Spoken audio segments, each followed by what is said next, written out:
الحمد لله رب العالمين والصلاة والسلام على أشرف الأنبياء والمرسلين أما بعد فأعوذ بالله من الشيطان الرجيم من همزه ونفخه ونفثه بسم الله الرحمن الرحيم رب اشرح لي صدري ويسر لي أمري واحلل عقدة من لساني يفقه قولي اللهم انفعنا بما علمتنا وعلمنا ما ينفعنا وزدنا علما وبشر عبادي الذين يستمعون القول فيتبعون أحسنه أولئك الذين هداهم الله وأولئك هم أولو الألباب أعوذ بالله من الشيطان الرجيم بسم الله الرحمن الرحيم أفمن يعلم أنما أنزل إليك من ربك الحق كمن هو أعمى إنما يتذكر أولو الألباب کیا پس جو شخص جانتا ہے انما انزلا کہ جو کچھ نازل کیا گیا الیک آپ کی طرف من ربک آپ کے رب کی طرف سے هو الحق وہ حق ہے کمن هو اعمى مانند اس شخص کے ہو سکتا ہے جو اندھا ہو انما یتذکر اولو الالباب سوائے اس کے کہ نہیں نصیحت پکڑتے ہیں عقل مند لوگ۔ اللہ تعالیٰ فرماتے ہیں دو لوگوں کا تقابل کرتے ہیں، دو قسم کے لوگوں کا سوال کر کے۔ یہ سوال اتنا واضح ہے، اس کا جواب اتنا کلیئر ہے کہ اس کے جواب کی ضرورت ہی نہیں ہے۔ اللہ سوال کرتے ہیں دو لوگوں کا تقابل کرتے ہوئے کہ کیا پس وہ شخص جو جانتا ہے کہ جو کچھ آپ پر آپ کے رب کی طرف سے نازل ہوا ہے وہ حق ہے، جو جانتا ہے اس بات کو کہ نبی کریم صلی اللہ علیہ وسلم کو اللہ نے مبعوث فرمایا بطور نبی و رسول، یہ حق ہے۔ نبی کریم صلی اللہ علیہ وسلم پر اللہ نے قرآن کریم وحی جلی وحی خفی سنت کی صورت میں نازل کی اور وہ حق ہے۔ جو شخص اس بات کو جانتا ہے، کیا وہ شخص کمن ہوا اعمیٰ صرف جانتا نہیں ہے پہلا شخص، بلکہ وہ جانتا ہے، جاننے کے بعد کیا کرے گا؟ جاننے کا تقاضا یہ کہ وہ ایمان لائے اس پر، اس کے مطابق عمل کرے۔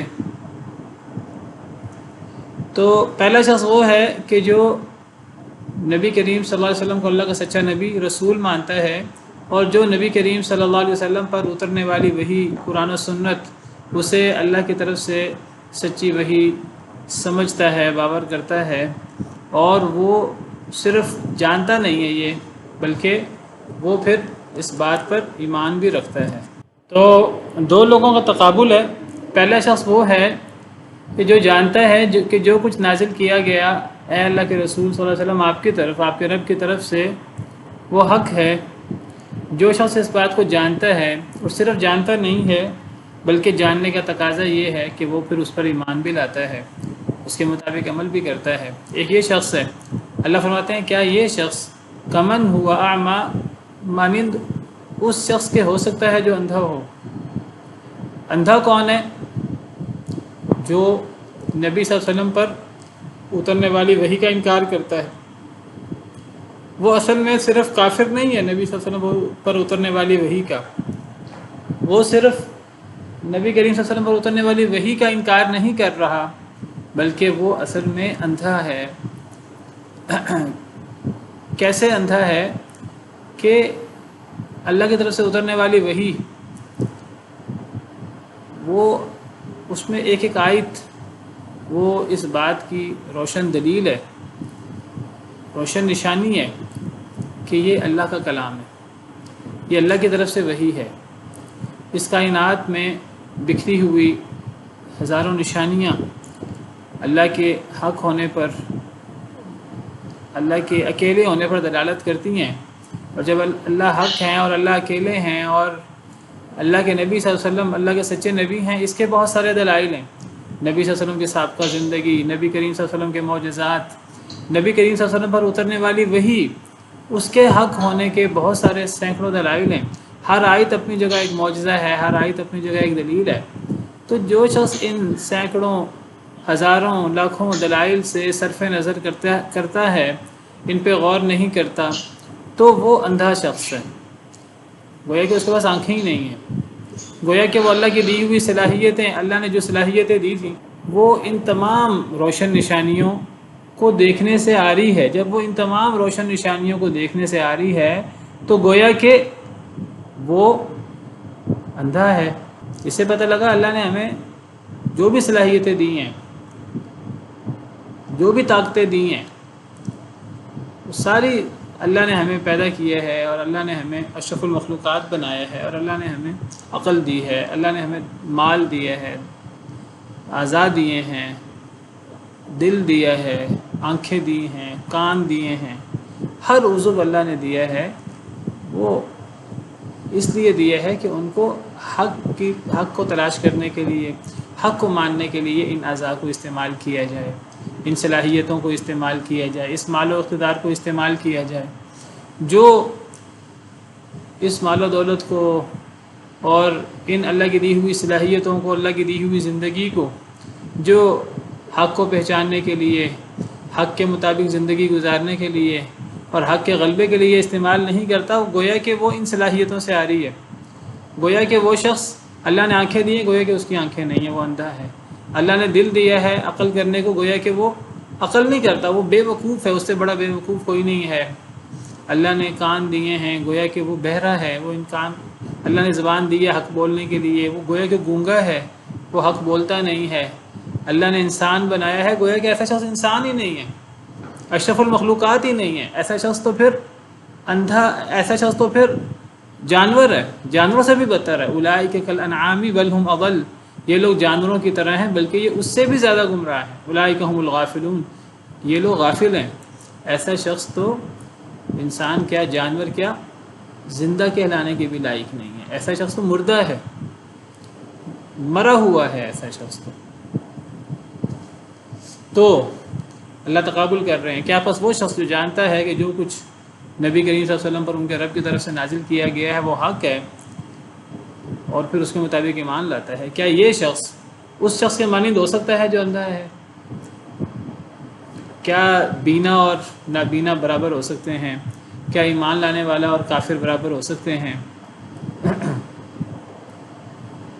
ایک طرف اللہ نے حق کو جاننا اور حق پر ایمان لانا اس کو پیش کیا ہے مومن، اور ایک طرف اللہ نے نبینے کی بات کی ہے۔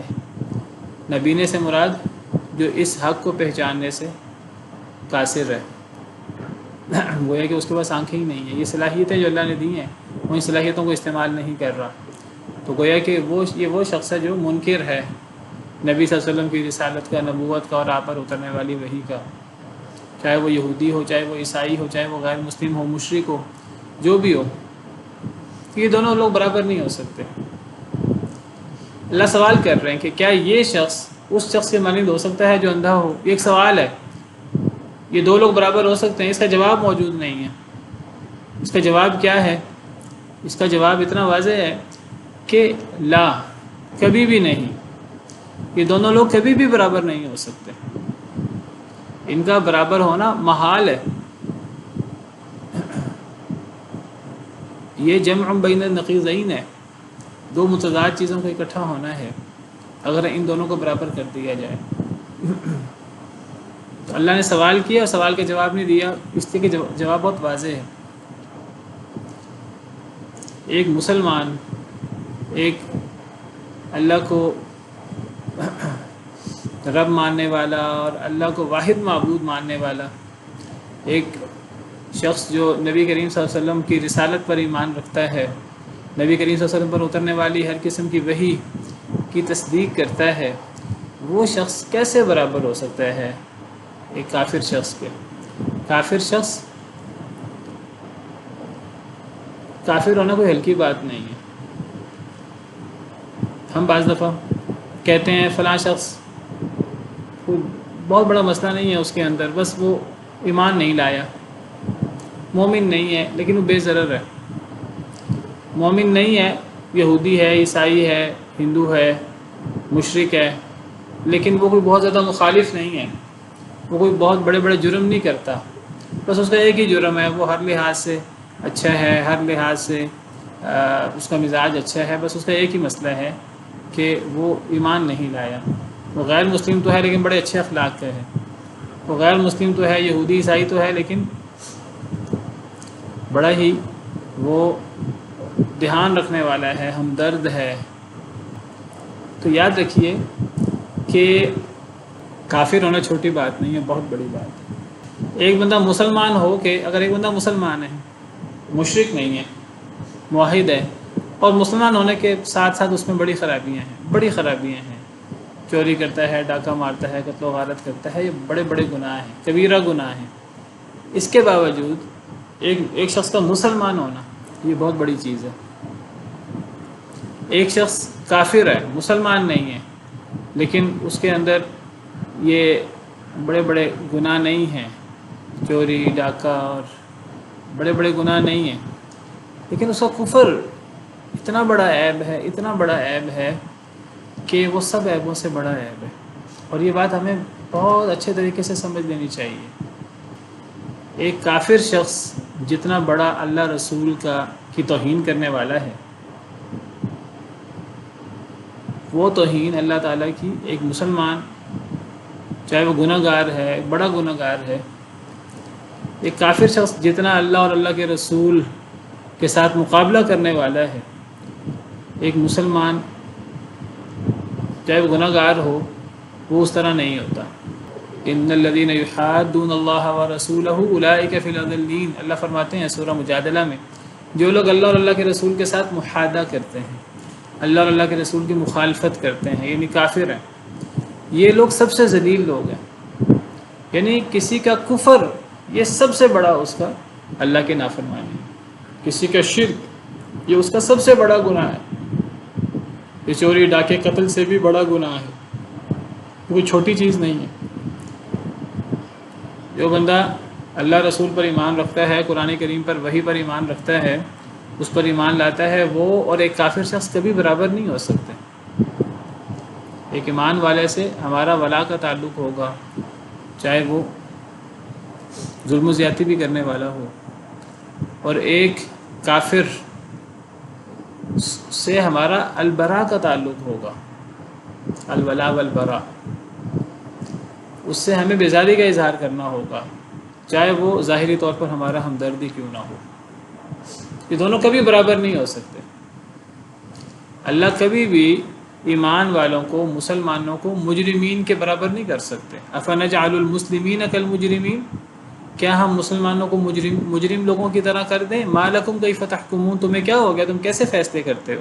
ام نجعل الذین آمنوا وعملوا الصالحات کالمفسدین فی الارض، کیا ہم ایمان والوں کو، نیک عمل کرنے والوں کو ان لوگوں کی طرح بنا دیں جو زمین میں فساد کرتے ہیں؟ ام نجعل المتقین کالفجار، کیا ہم متقی لوگوں کو فاسق و فاجر لوگوں کی طرح کر دیں؟ یہ دونوں لوگ کبھی برابر نہیں ہو سکتے۔ انما یتذکر اولو الالباب، سوائے اس سے کہ نہیں نصیحت تو پکڑتے ہیں عقل مند لوگ، عقل مند لوگ نصیحت پکڑتے ہیں۔ یعنی نصیحت پکڑتے ہیں سے کیا مراد ہے کہ جو کچھ نبی صلی اللہ علیہ وسلم پر نازل ہوا اللہ کی طرف سے، قرآن اور سنت، اس پر ایمان لانا اور اس پر عمل کرنا اور اس سے نصیحت پکڑنا اور اس کے مطابق زندگی گزارنا۔ تو سب سے بڑا عقل مند کون ہے؟ جو نصیحت پکڑے، اور نصیحت پکڑنے والا کون ہے؟ جو ایمان لے آئے۔ تو ایمان سے بڑی عقل مندی کوئی چیز نہیں ہے۔ فاتقوا اللہ یا اولی الالباب الذین آمنوا، سورۃ طلاق میں اللہ فرماتے ہیں اللہ سے ڈر جاؤ اے عقل والو، فاتقوا اللہ یا اولی الالباب، اللہ سے ڈر جاؤ اے عقل والو۔ کون ہے عقل والے؟ اللہ خود ہی وضاحت کرتے ہیں، فاتقوا اللہ یا اولی الالباب الذین آمنوا، وہ لوگ جو ایمان لائے۔ ایمان والوں سے بڑا عقل مند کوئی نہیں ہے، اور ایک کافر اور مشرک سے بڑا بے وقوف کوئی نہیں ہے، چاہے دنیا میں کتنا ہی ذہین کیوں نہ ہو۔ سوائے اسے کہ نہیں نصیحت پکڑتے ہیں عقل مند لوگ، جو پہلی قسم ہے، جو اللہ اور اللہ کے رسول پر اترنے والی وحی کو حق سمجھتے ہیں، اس پر ایمان لاتے ہیں۔ کیا صفات ہے ان کی؟ الذین یوفون بعہد اللہ ولا ینقضون المیثاق، یہ وہ لوگ ہیں جو پورا کرتے ہیں اللہ کے عہد کو، ولا ینقضون المیثاق، اور پختہ وعدہ نہیں توڑتے۔ یہ اللہ کے عہد کو پورا کرنا اور پختہ وعدہ توڑنا، کیا مراد ہے اس سے؟ یہ دونوں ایک ہی باتیں ہیں، اللہ کے عہد کو پورا کرنا اور پختہ وعدے کو نہ توڑنا۔ کیا کیا مراد ہو سکتا ہے ان چیزوں سے؟ اللہ کے عہد کو پورا کرنا، وعدوں کو نہ توڑنا۔ جی، قرآن کریم میں اللہ کے عہد وَبِعَهْدِ اللَّهِ أَوْفُوا، اللہ کے عہد کو پورا کرو. اور ایمان والوں کی بڑی صفت بیان ہوئی ہے، ایمان والے اللہ کے عہد کو پورا کرتے ہیں، پختہ وعدہ نہیں توڑتے. تو اللہ کے عہد کو پورا کرنے سے مراد اور پختہ وعدہ توڑنے سے مراد کیا ہے؟ علم مجیب کوئی جواب دینے والا ہے؟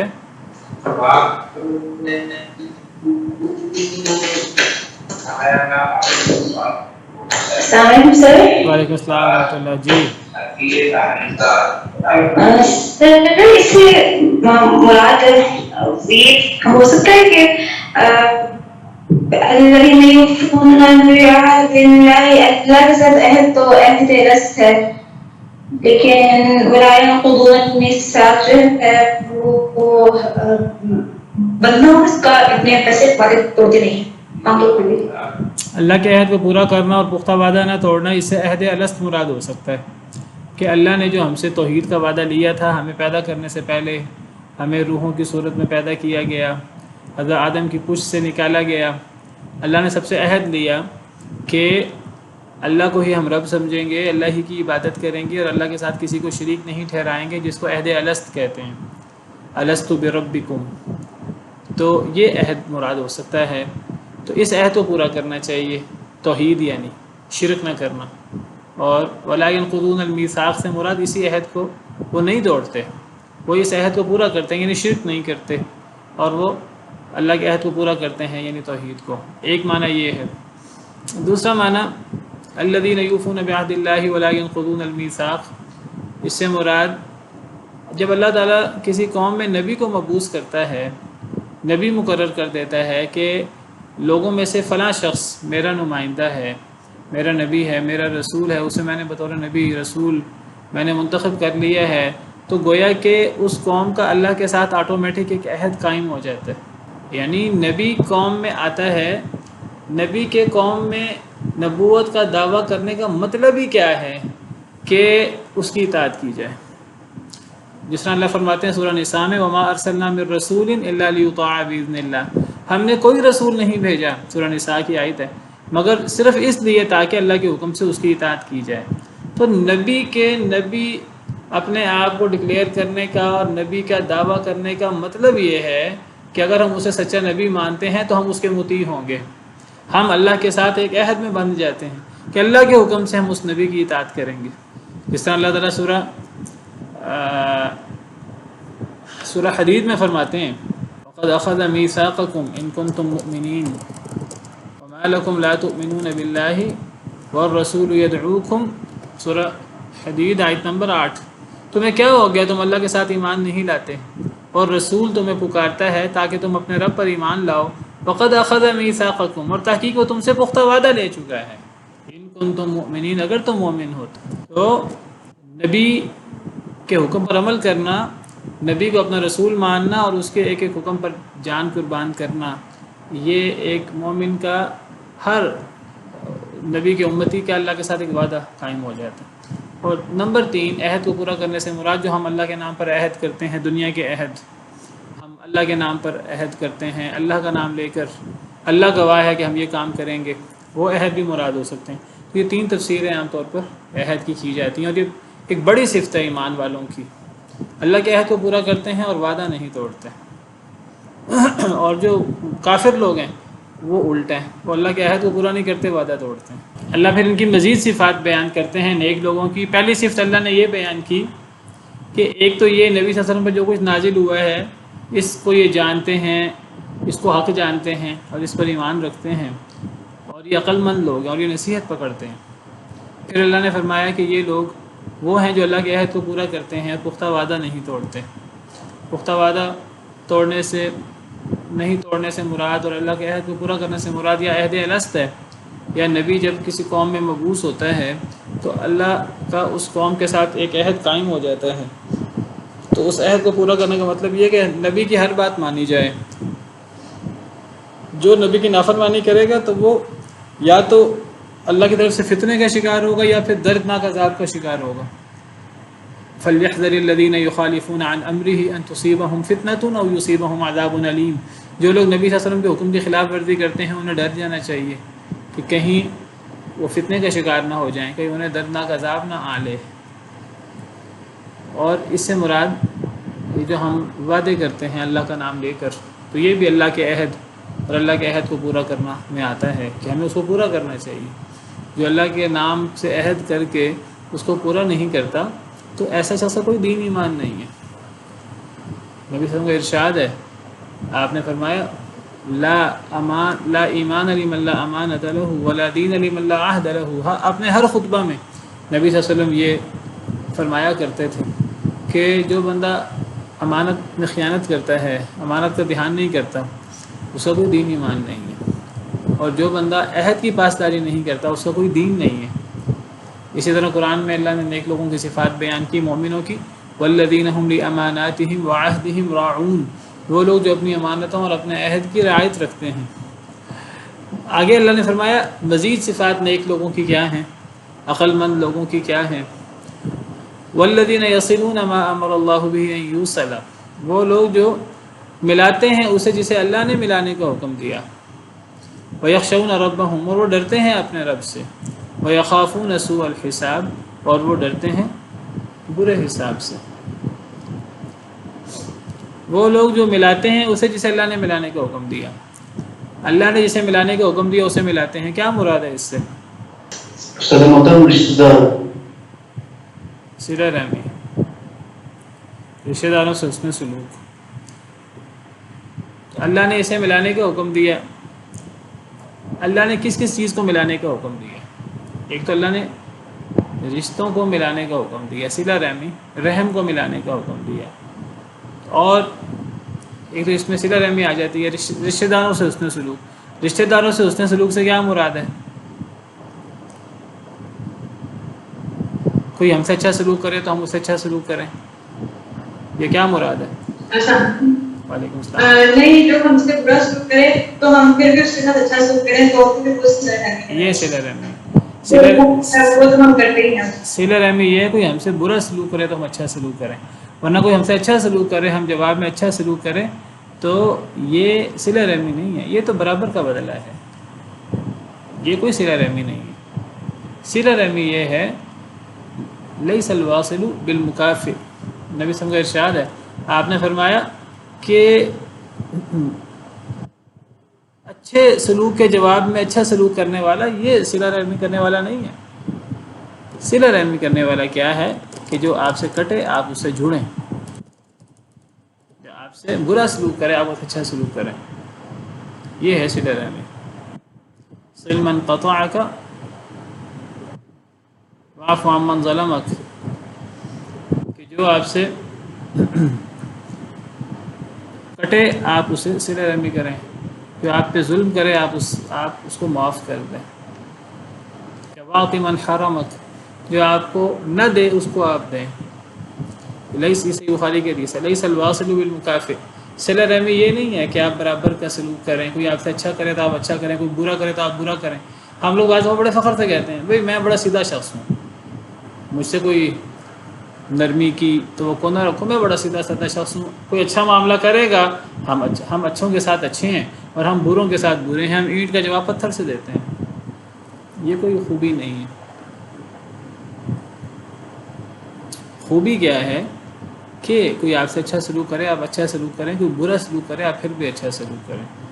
وَلَكِنَّ الْوَاصِلُ الَّذِي إِذَا قُطِعَتْ رَحِمُهُ وَصَلَهَا، صلہ رحمی کرنے والا وہ ہے جب قطع رحمی کی جائے تو پھر وہ صلہ رحمی کرے۔ اس میں ایک تو یہ بات آتی ہے کہ وہ لوگ جو ملاتے ہیں جسے اللہ نے ملانے کا حکم دیا، اس میں ایک تو یہ قطع رحمی جو کرے آپ اسے صلہ رحمی کریں یہ آتا ہے، لیکن یہ لفظ بڑا عام ہے کہ وہ لوگ جو ملاتے ہیں اسے جسے اللہ نے ملانے کا حکم دیا۔ کیا اللہ نے صرف رشتہ داری کو ملانے کا حکم دیا ہے؟ کیا اللہ نے صرف صلہ رحمی کا حکم دیا ہے کہ اللہ نے کچھ اور چیزوں کو بھی ملانے کا حکم دیا ہے؟ اللہ نے کس کس چیز کو ملانے کا حکم دیا ہے؟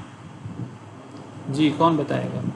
دیکھیے یعنی ہم لوگ بعض دفعہ اس کو خاص کر دیتے ہیں رشتہ داری کے ساتھ، تو کیا اللہ نے صرف رشتہ داری کو ملانے کا حکم دیا ہے؟ غیر رشتہ دار ہے اس کے ساتھ صلہ رحمی نہیں کرنی چاہیے، اس کے ساتھ اچھا سلوک نہیں کرنا چاہیے۔ آپ کہیں گے کہ غیر کے ساتھ صلہ رحمی کیسے؟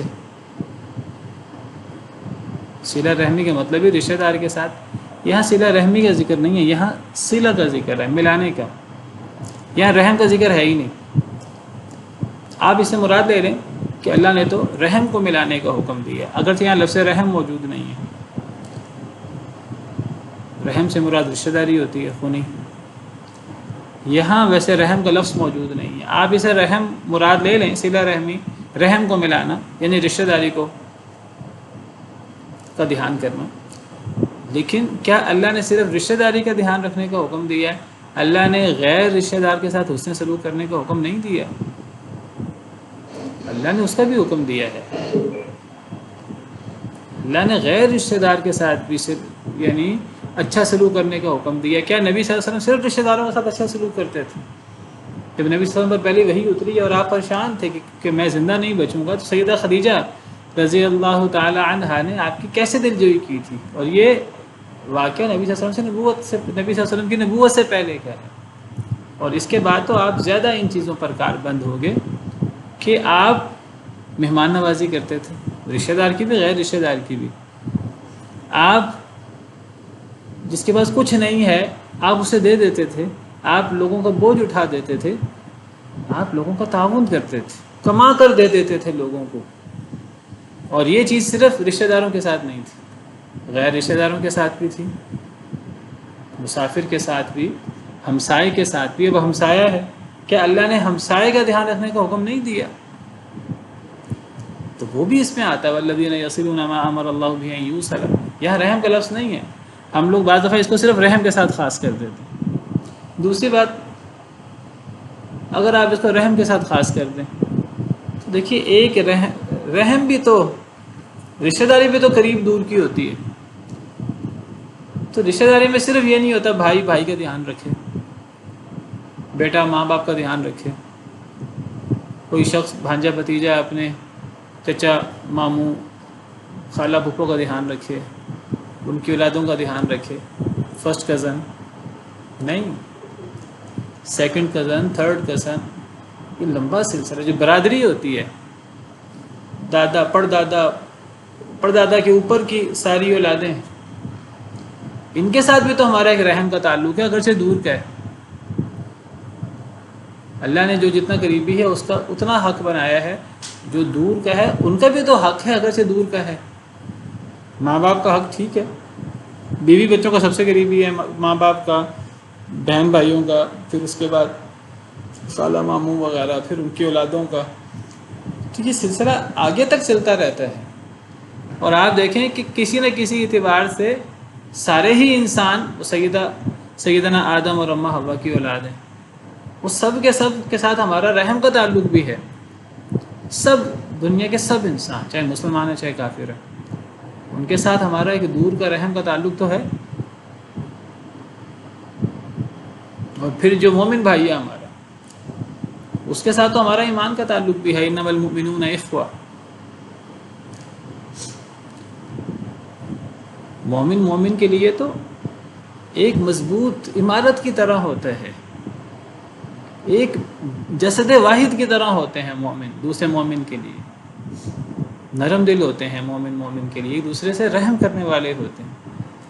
تو ان تمام چیزوں کو اللہ نے ملانے کا حکم دیا. آیت عام ہے بڑی، تو یہ چھوٹی صفت نہیں ہے، بہت بڑی صفت ہے.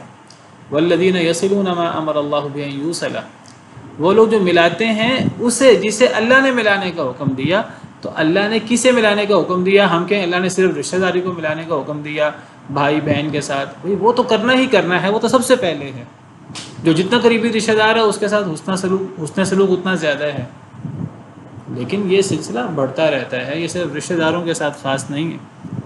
یہ دور جو غیر رشتہ دار ہیں، جو کسی نہ کسی اعتبار سے وہ بھی ہمارے رشتہ دار ہیں، ہمسائے، ہمارے کولیگ.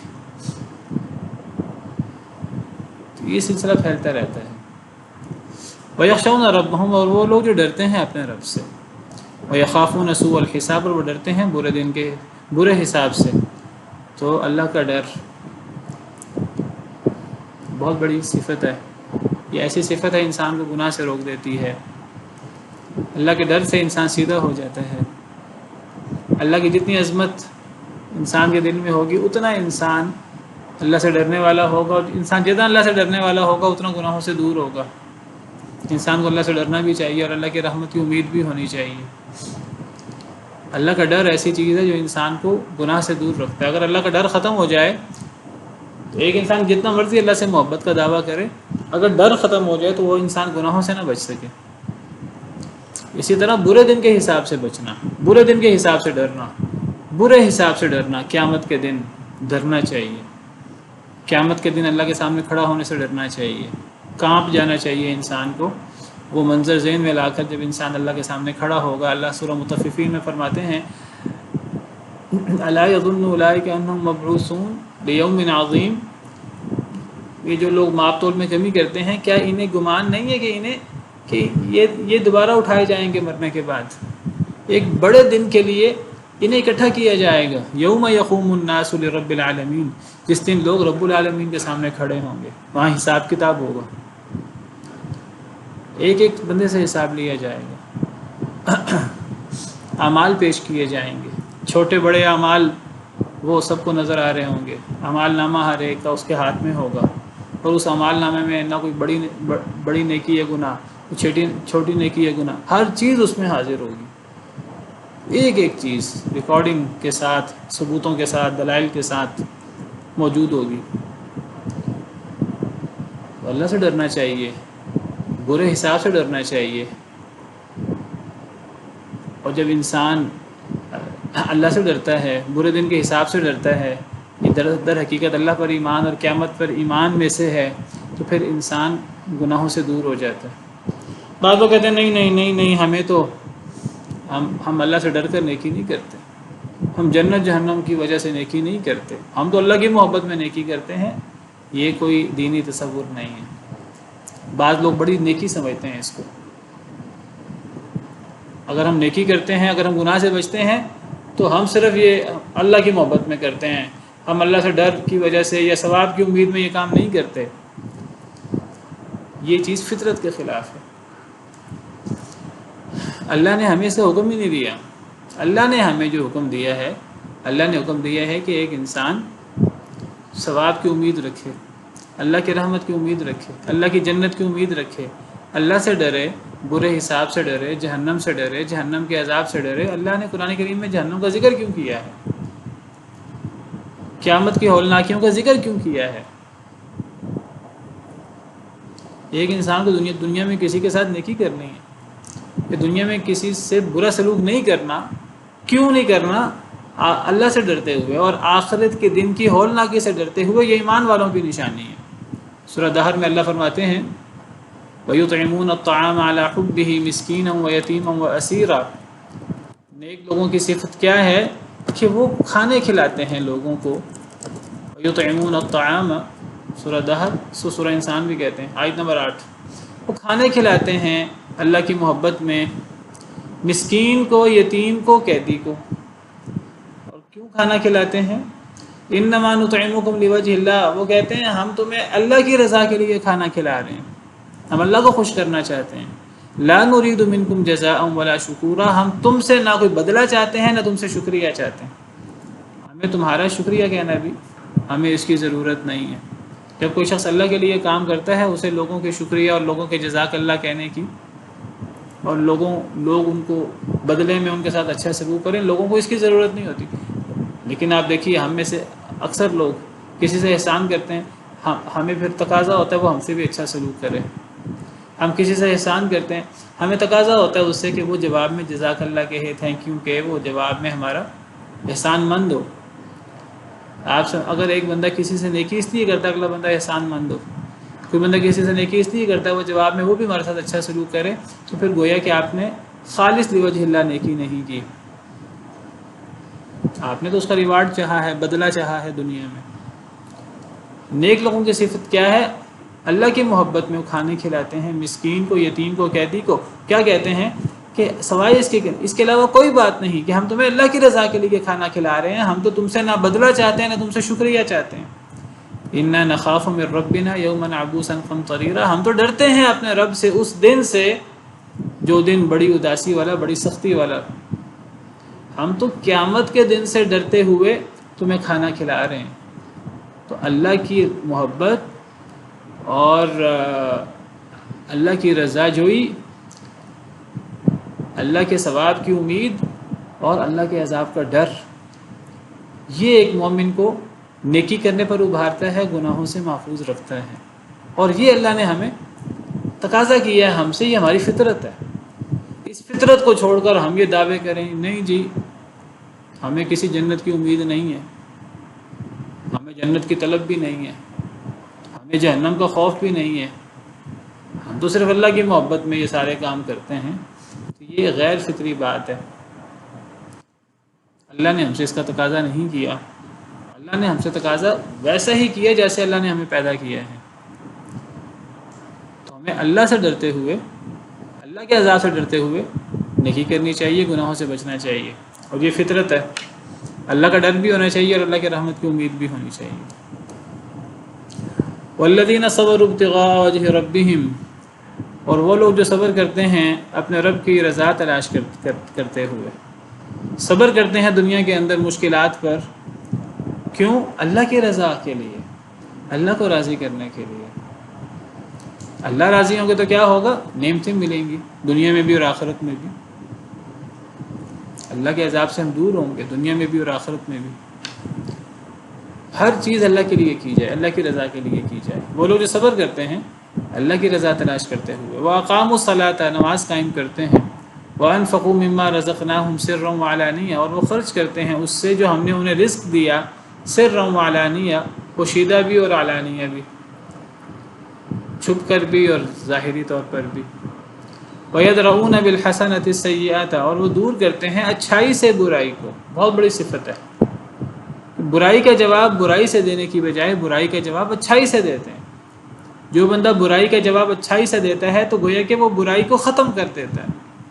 آپ کسی ایسے شخص سے جو آپ کے ساتھ برا کرے، آپ جواب میں اسے اچھا سلوک کریں، کیا وہ آپ سے آئندہ برا سلوک کرنے کا روادار ہوگا؟ نہیں ہوگا، اس سے برائی ختم ہوگی۔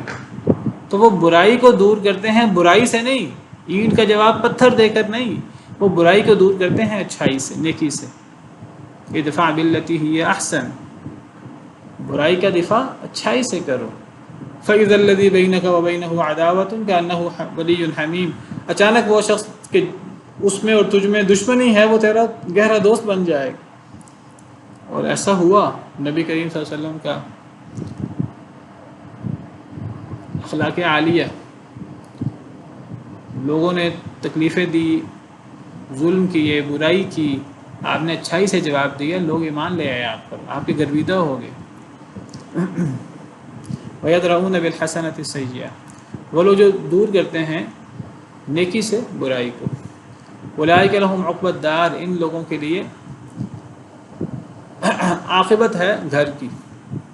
کیا مطلب عاقبت ہے گھر کی؟ عقبہ کہتے ہیں بعد میں آنے والی چیز، عقب بعد میں آنے والی چیز، یعنی انجام، اور دار گھر، ان لوگوں کے لیے انجام ہے گھر کا۔ کون سا گھر؟ کس گھر کا انجام ہے؟ یعنی آخرت کا گھر، جس کی آگے وضاحت بھی آ رہی ہے، جنات۔ ان کے لیے انجام ہے آخرت کے گھر کا، باغات کا۔ تو یہ صفات ہے نیک لوگوں کی، جن میں اللہ کی رضا کے لیے صبر کرنا، نماز قائم کرنا، اپنے فرائض، سنن، واجبات، شرائط کے ساتھ اللہ کے راستے میں خرچ کرنا۔ خرچ پوشیدہ بھی ہوتا ہے، علانیہ بھی ہوتا ہے۔ زیادہ بہتر پوشیدہ خرچ کرنا ہے، اس کا ثواب زیادہ ہے، جس طرح حدیث میں آتا ہے کہ قیامت کے دن اللہ جن لوگوں کو اپنے عرش کا سایہ دیں گے، جس دن اللہ کے عرش کے علاوہ کسی چیز کا سایہ نہیں ہوگا، تو ان 7 لوگوں میں سے ایک شخص وہ بھی ہوگا کہ دائیں ہاتھ سے خرچ کرے تو بائیں ہاتھ کو معلوم نہ ہو کہ دائیں ہاتھ نے کیا خرچ کیا ہے۔ ایک محاورہ ہے، یعنی انسان اتنا چھپ چھپا کر خرچ کرے کہ انسان دائیں ہاتھ سے خرچ کرے تو انسان کے بائیں ہاتھ کو علم نہ ہو۔ تو پوشیدہ خرچ کرنا زیادہ افضل ہوتا ہے، لیکن علانیہ خرچ کرنا یہ بھی جائز ہوتا ہے اگر اس کے اندر ریاکاری نہ ہو۔ بعض دفعہ علانیہ خرچ کرنا اس کے پیچھے حکمت ہوتی ہے، بعض دفعہ علانیہ خرچ کرنا پوشیدہ خرچ کرنے سے بھی بڑھ جاتا ہے، جب اس سے مقصود لوگوں کو ابھارنا ہو۔ جس طرح اللہ فرماتے ہیں تبدوا الصدقات فنعما ہی، اگر تم صدقات کو ظاہر کر کے دو تو یہ بھی اچھی چیز ہے۔ وَإِن تُخْفُوهَا وَتُؤْتُوهَا الْفُقَرَاءَ فَهُوَ خَيْرٌ لَكُمْ، اور اگر تم اسے چھپا کر دو اور فقیروں کو دو تو یہ تمہارے لیے زیادہ بہتر ہے۔ تو پوشیدہ صدقہ کرنا زیادہ بہتر ہوتا ہے۔ ریاکاری کا ڈر ہو تب تو علانیہ صدقہ کرنا ہی نہیں چاہیے، لیکن علانیہ صدقہ کرنا جائز ہے، اور بعض دفعہ تو علانیہ صدقہ کرنے کے پیچھے اگر نیت ایسی ہو کہ لوگوں کو ابھارا جائے تو بعض دفعہ علانیہ صدقہ کرنا وہ زیادہ بہتر ہوتا ہے۔